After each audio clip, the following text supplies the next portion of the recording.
Hello frérot. Du coup on va continuer, on en était la dernière fois hier. J'espère qu'on n'entend pas trop les, les bruits de tout ça. Mais bon. Donc du coup on parlait de Nimrod.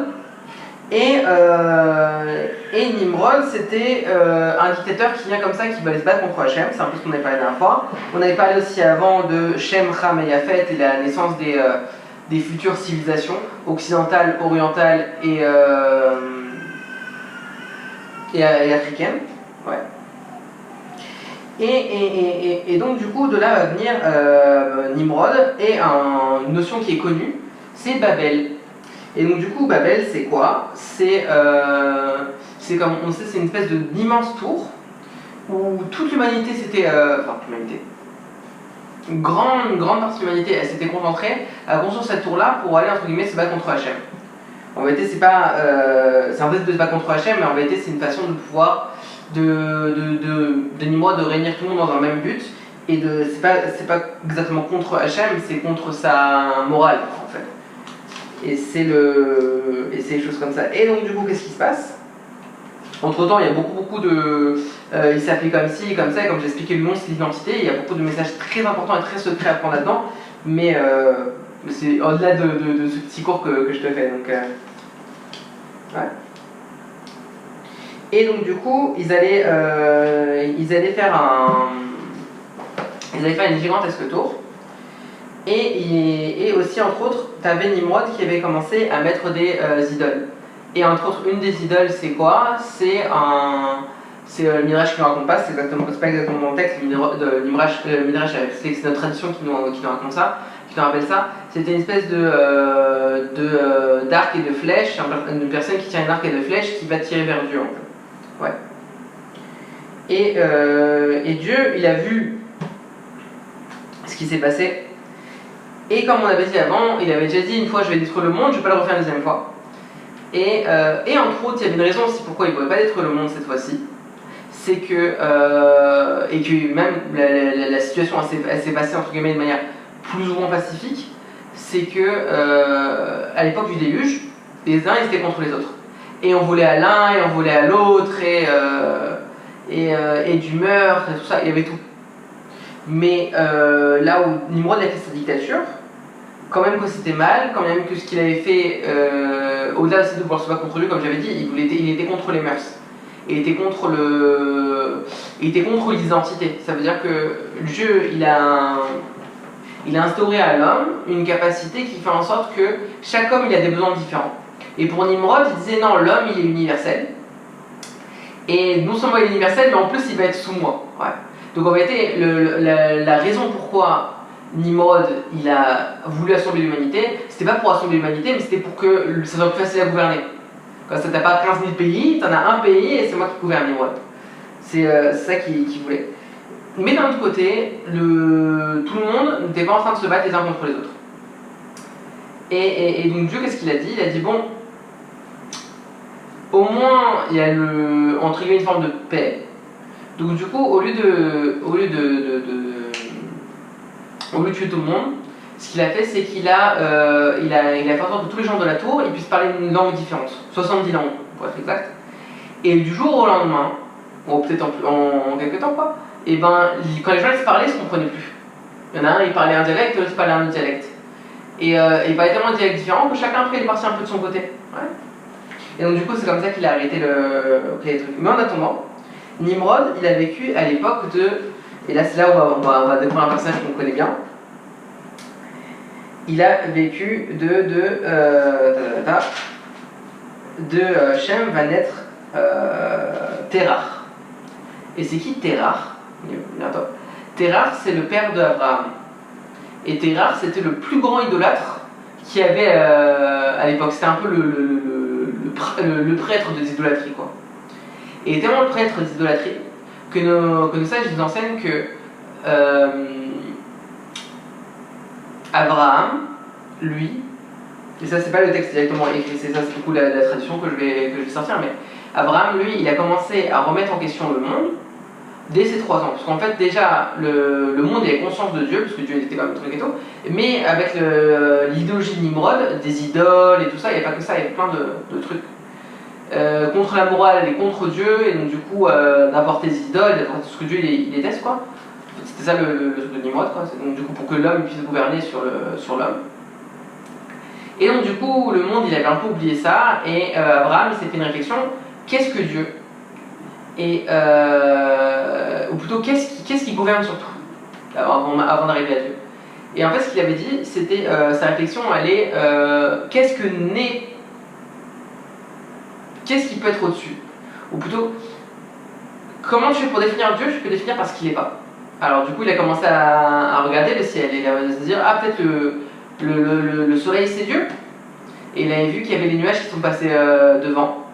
Et ils se sont dit, bon, peut-être c'est pas ça. Et après il a dit, ah alors peut-être c'est les nuages. Et après il a vu qu'il y avait le vent qui a emporté les nuages.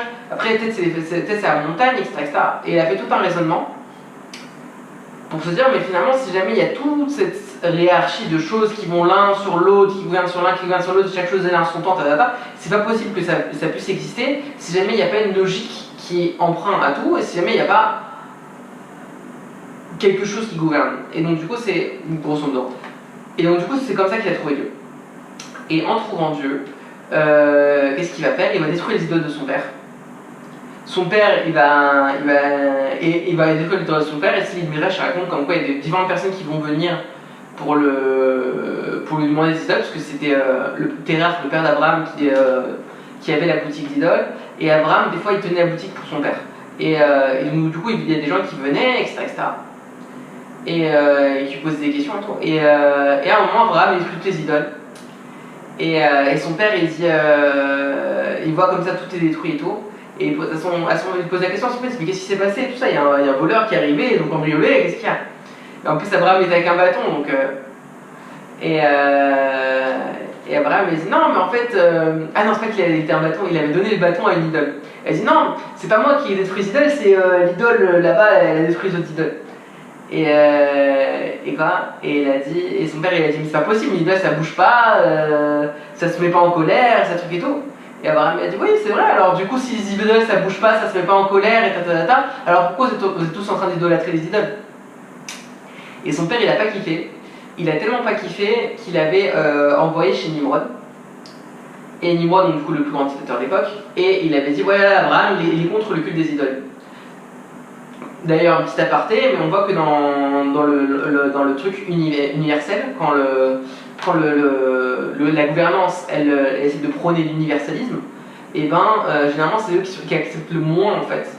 Et que genre, ils ont c'est-à-dire que d'abord il dit, tout le monde est dans le même panier, et après petit à petit ils vont créer leurs propres règles, et tous ceux qui se mettent pas dans leurs règles à eux, et en fait finalement ils ont rien à faire dans ce monde. Donc comme j'avais dit, donc là c'est-à-dire que là au début il a dit, ah tout le monde est ensemble, l'humanité, et après petit à petit, ah et si vous suivez pas les idoles, ah vous êtes dégoûtants, vous êtes trucs et tout, et après ça continue, ah si vous suivez pas les idoles, on va vous tuer.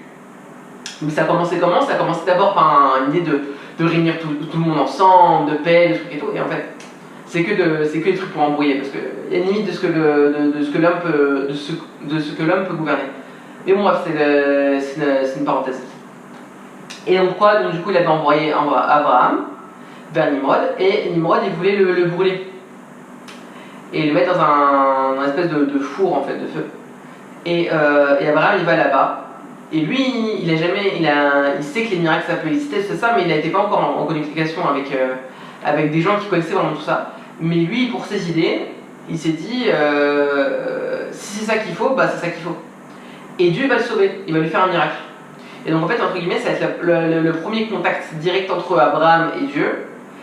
Mais il n'y a pas encore de prophétie à ce moment-là. Abraham ne veut pas encore pouvoir parler avec Dieu, ce qu'il va pouvoir faire plus tard. Et entre autres, après ça s'est passé. Son père Terah, il a commencé à remettre en question le culte des idoles. Eux, ils sont partis comme ça. Et donc du coup, Avram, parce qu'il ne s'appelle pas encore Abraham, mais Avram, du coup, l'histoire d'Abraham va commencer. Et Terah, encore une fois, va quitter son truc et tout, et il va... et entre autres, Avram va prendre deux personnages qui vont être très importants pour la suite. Lot et Sarai, un personnage très important. Sarai et pas Sarah, on en parlera après. Et voilà. Et donc après ça, on va commencer la parashat Lech Lecha. On va parler évidemment d'Abraham pour commencer tout le procédé de Abraham, Yitzhak et Jacob, nos patriarches. Et du coup, comment ça marche? Et ce qui est intéressant, encore une fois, c'est qu'on voit que comme dans la parashat Noé, on parle d'Abraham à la fin de la parashat Noé, au lieu de parler d'Abraham, au moment où on va parler d'Abraham, qui est sa parashat à lui, qui est Lech Lecha. Ouais. Parce qu'encore une fois, Dieu l'envoie les fois l'Ifnei Maka. Et aussi, entre autres, il y a un autre passage que je pense qui serait intéressant de dire, juste avant que je finisse cette vidéo, c'est que donc du coup Dieu, il a dit ok, je vais pas détruire le monde, d'accord? Et la preuve que je vais pas détruire le monde, c'est l'arc-en-ciel, ok? Et l'arc-en-ciel, en fait, d'une certaine manière, ça représentait la colère de Dieu. Et il a dit voilà, quand tu verras cet arc-en-ciel là, ça veut dire que d'une certaine manière, c'est comme si que du coup j'aurais pu mettre en colère et détruire le monde, mais je l'ai pas fait. Ok. Bref. Et donc du coup, par contre, ce qu'on va faire, c'est qu'il y a cette loi fondamentale que là-dessus, c'est pas l'homme qui décide ça, mais c'est Dieu lui-même. Et là-dessus, toute l'humanité doit respecter. Tu sois juif, tu sois pas juif, tout ce que tu veux. Il y a cette règle que sans ça, le monde ne peut pas tenir. Et donc du coup, il explique c'est quoi les règles. Donc du coup, il y a cette règle. Première règle, c'est l'idolâtrie, Avodah Zarah. L'idolâtrie, en gros, c'est quoi? C'est l'idée de mettre une valeur morale ou de mettre une force au-dessus des autres. Ça veut dire quoi? Ça veut dire qu'il y a par exemple, il y a une idolâtrie, il y a une idole qui est l'idole de l'amour, ok? Et donc du coup, les gens, ils vont comme ça, ils vont se prosterner devant la statue de l'amour. Et le problème, c'est que l'amour, c'est vrai que c'est une valeur qui est importante et qui est belle et qui est bonne, ok? Mais à partir du moment où tu dis au nom de l'amour, le respect de l'autre n'existe pas, ou le respect, par exemple, de la morale n'existe pas, et ben tu peux arriver à des tares du style des gens de 90 ans qui vont aimer des filles de 3 ans. Ok, Chas v'Shalom. Chas v'Shalom, ça veut dire que Dieu nous en préserve. Ouais. Et donc du coup, c'est pour ça qu'on peut pas mettre l'amour en haut de toutes les voies, en haut de toutes les valeurs.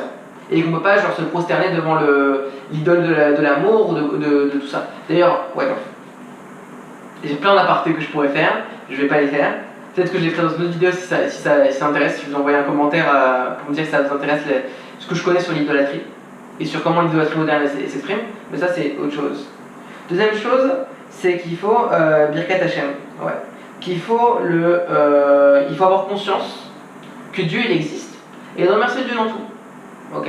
Ça ne veut pas dire maintenant de faire que les non-juifs doivent faire des bénédictions, mais simplement de se rendre compte que Dieu il existe et de remercier Dieu pour ça et de se dire que le monde il va pas n'importe où, il fait pas n'importe quoi. C'est pas genre juste tu vis maintenant et après tu vas disparaître, mais plutôt que d'avoir conscience que Dieu il existe et que comme tu as cette conscience là que Dieu il existe, alors du coup tu vas faire en sorte que le monde il aille vers le mieux. C'est quelque chose qui est important. Troisième, c'est Shfirut Damim, c'est le meurtre. C'est interdit de faire un meurtre. On parle pas n'importe quel meurtre, parce que par exemple, imaginons une personne elle vient pour te tuer, devance-le et tue-le. La râle elle est comme ça. Et quelqu'un vient pour te tuer, même pas genre truc et tout, même pas il a commencé à courir, même pas ça. Il planifie de te tuer, devance-le, il faut que tu le tues. Ça va là, ouais.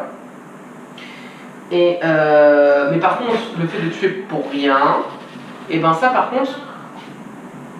Alors, mais par contre, le fait de tuer pour rien, ça par contre c'est interdit, forcément. Comme j'avais dit, puisque le meurtre c'était une des raisons pourquoi si Dieu il avait apporté le Maboul dans le monde. Ensuite, il y a le Gezel, il y a le vol. Donc du coup l'interdiction de faire du vol, tout simplement. Parce que sans le vol, il n'y a pas ça. Il y a aussi avant Gilouï Arayot, c'est l'interdiction des transgressions sexuelles. Et entre autres, la plus importante, c'est les plus importantes qui sont en rapport avec le déluge, c'est l'adultère et l'adultère et quoi? L'adultère et le fait d'avoir des relations interespèces. Ouais. Ensuite, il faut avoir dinim.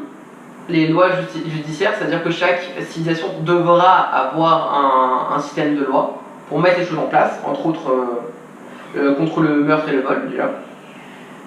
Et enfin, il est un petit peu différent des autres, mais il est important aussi, c'est Ever Minachaye. C'est l'interdiction de manger, pour tout le monde, hein, encore même pas que pour les juifs, mais pour tout le monde, de manger la chair arrachée d'un membre d'un animal vivant. Ça veut dire que tu prends une poule, tu lui coupes l'aile et tu vas manger comme ça l'aile. Ouais. C'est plus cruel entre guillemets de rendre quelqu'un d'handicaper l'animal que de le tuer, de faire les choses bien, quoi. Et aussi surtout c'est une question de souffrance animale. Ça veut dire que la Torah, c'est pas écrit dans les lois noachides, mais c'est quelque chose de la Torah. C'est que la raison pourquoi on fait la shrita, c'est que la shrita elle est indolore. La shrita c'est quoi? C'est l'abattage rituel juif. Le but c'est que ce soit indolore. Donc il faut que les couteaux ils soient le plus fins possible, il faut que la bête elle soit pas paniquée, etc. C'est beaucoup de règles, c'est un peu compliqué. Mais donc du coup le but c'est que d'un côté on peut manger de la viande, mais d'un côté il faut pas être cruel envers l'animal. Mais en tout cas après qu'il y a ça, le monde va shifter complètement et on va voir l'apparition de nos patriarches, en commençant par Abraham, qui va devenir Abraham. Comment ça va se passer? Pourquoi Sarah aussi elle va changer en Sarah? C'est quoi la révolution qu'Abraham va apporter? Et pourquoi le peuple juif commence avec Abraham? Et il commence pas avec Shem? Parce que Shem c'était notre descendant. Pourquoi Abraham? Eh ben c'est une figure si importante dans toutes les religions. Chrétiennes, même musulmanes. Peut-être c'est même possible que ce soit dans d'autres religions encore. Que même, je sais pas, peut-être c'est asiatique aussi. Donc du coup tout ça, c'est des choses qu'on va discuter dans la prochaine vidéo. Et en attendant, du coup je vous dis Shabbat Shalom. Et voilà, prochaine fois on se verra pour la parashat Lech Lecha. Ciao frérot.